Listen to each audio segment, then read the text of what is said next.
All right then, I'm going on the trip with my mom. You'll stay home, okay? I was completely speechless. But this is the prize I won in the contest. Besides, if the winner doesn't use the ticket, it becomes invalid. I tried to explain, but before I could finish, my husband, Mike, interrupted with something shocking. If you don't like it, we can get a divorce.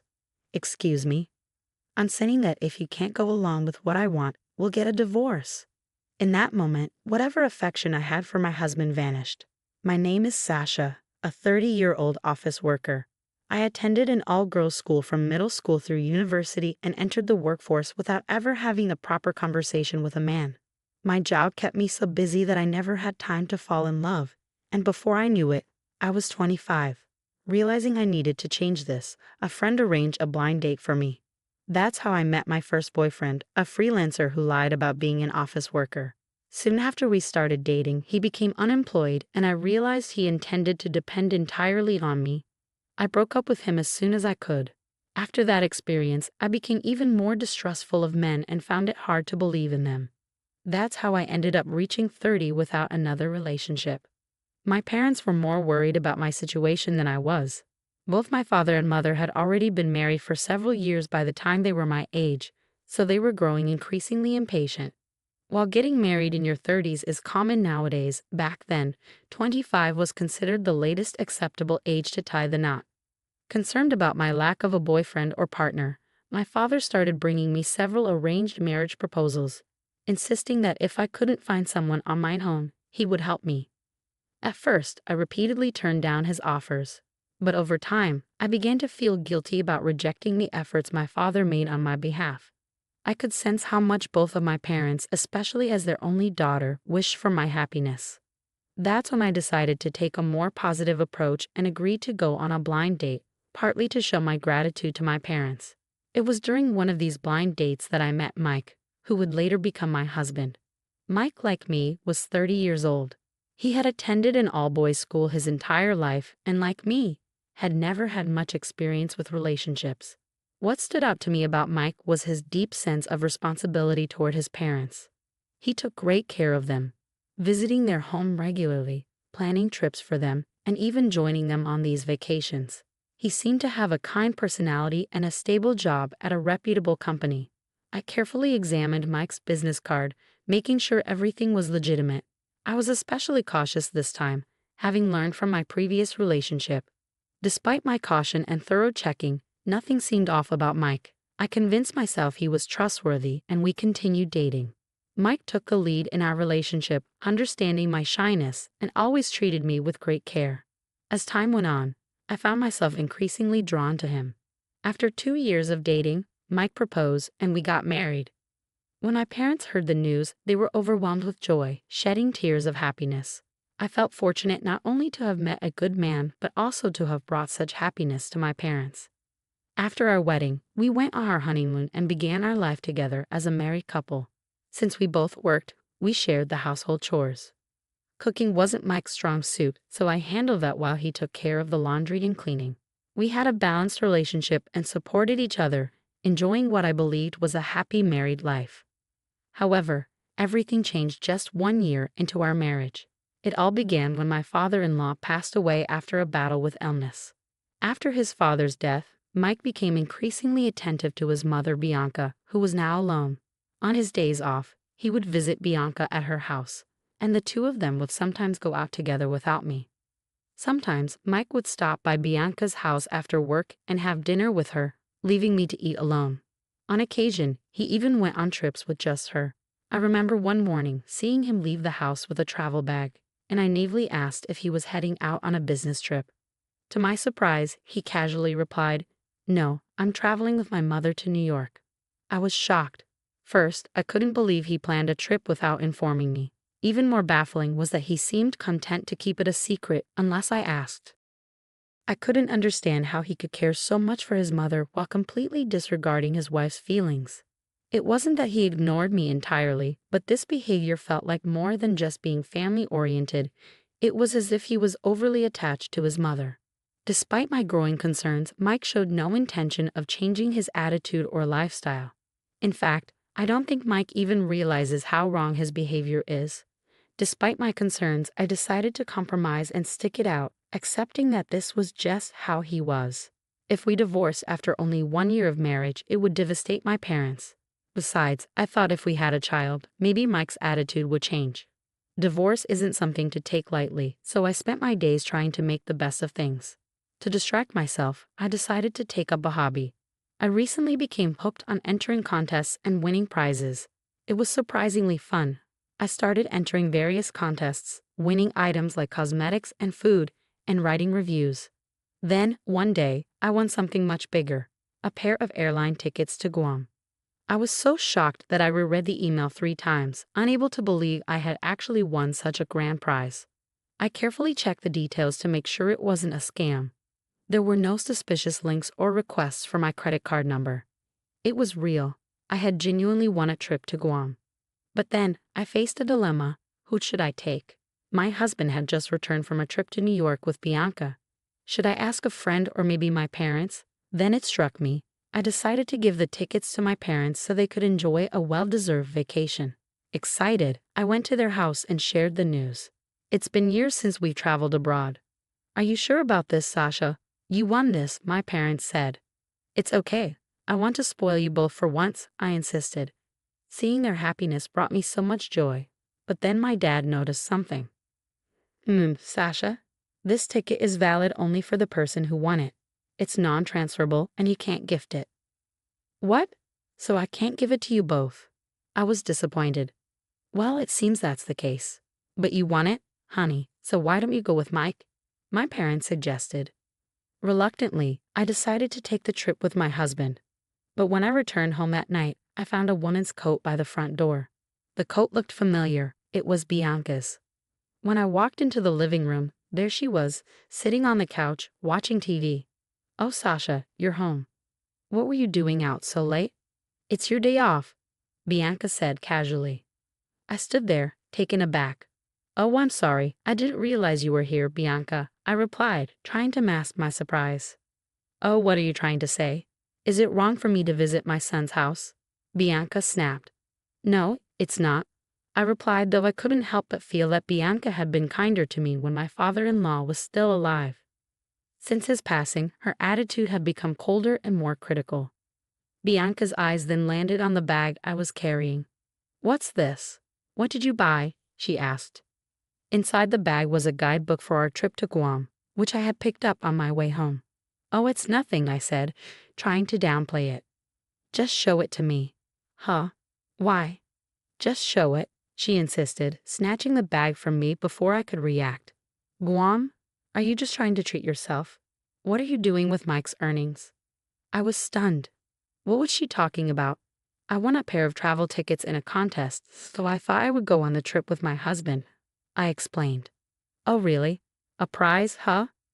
Bianca's demeanor suddenly shifted, and she seemed almost excited. I had a bad feeling about where this was heading. Just then, my husband walked into the living room, fresh from a bath. Oh, Sasha, you're back. What's going on? I heard my mother's excited voice from the bathroom. Mikey, listen. Sasha won a trip to Guam in a contest, Bianca announced gleefully. Wow, that's great, Mike said, sounding genuinely pleased. Yeah, I replied, so I thought we could go together. I even bought a guidebook. How many people can go on that trip? He asked. It's a pair of tickets, so just the 2 of us, I answered. Mike paused, then glanced at Bianca. Her eyes widened, almost pleadingly, like a dog waiting for a treat. Okay, well then, I'm going to go on the trip with my mom. You stay home, okay? Huh? I was completely speechless. I hadn't realized Mike was this much of a mama's boy. This is the prize I won, I tried to argue. So what? We're a couple. What's yours is mine, and what's mine is my mom's, Mike said with a twisted sense of logic. No way. Besides, you and Bianca just went on a trip a few weeks ago. That has nothing to do with this. That trip was domestic, and Mike paid for it.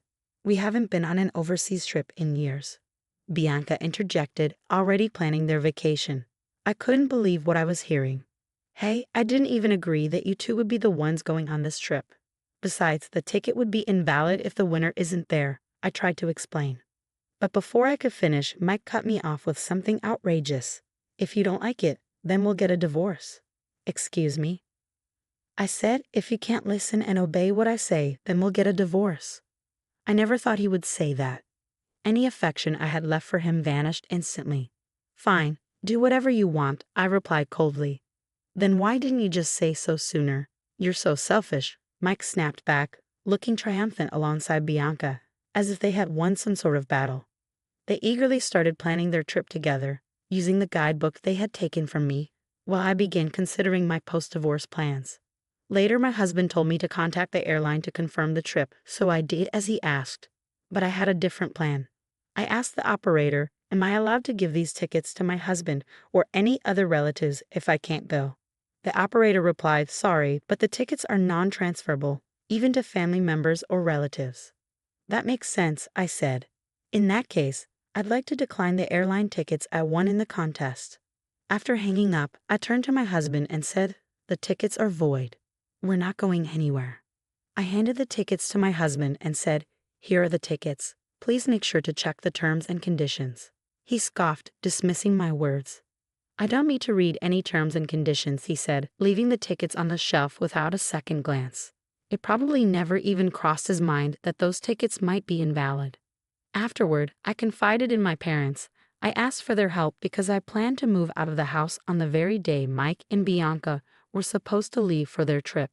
My father was stunned when he heard what had happened. I never imagined Mike was this kind of person, he said, clearly shaken. My father had been the one who suggested the arranged marriage with Mike, so he felt responsible. It's not your fault, Dad, I reassured him. He only started showing his true colors recently. Don't blame yourself. I tried to calm him down, not wanting him to carry any guilt. The day of the trip finally arrived. Mike was in high spirits, eagerly preparing to leave. I, too, was looking forward to seeing how he and Bianca would react at the airport. Well, I'm off then. Take care of the house while I'm gone, Mike said, grinning widely.